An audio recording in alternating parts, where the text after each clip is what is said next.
सबैमा नमस्कार। अहिले हामी तेह्रथुम जिल्लाको यो लालीगुराँस नगरपालिका अन्तर्गत यो बसन्तपुर बजारमा आइपुगेका छौँ। यो बसन्तपुर बजार तेह्रथुम जिल्लाको निकै नै पुरानो बजार मानिन्छ।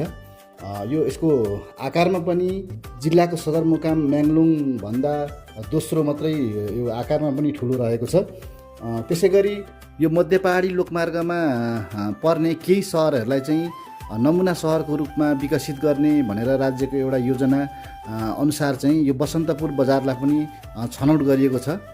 यो बजार निकै नै सुन्दर र व्यापारिक हिसाबले पनि एउटा मजबुत खालको देखिन्छ। अहिले हामी बसन्तपुर बजारबाट क्रस भएर अलि अगाडि पुगेका छौँ।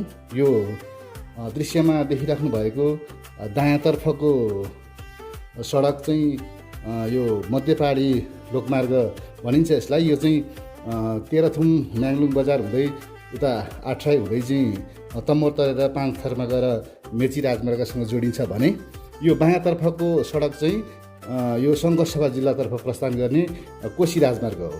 यो सङ्घसभाको मुडे शनिश्चरे चैनपुर खाँदबारी हुँदै सङ्घसभा जिल्लाको उत्तरी क्षेत्रसम्म पुग्न सक्ने चाहिँ यो सडक हो। मैले यो सानो ठाउँको विषयमा संक्षिप्त रूपमा सानो जानकारी दिएँ। यसलाई सुनिदिनु हेरिदिनु भएकोमा यहाँहरू सबैलाई धन्यवाद।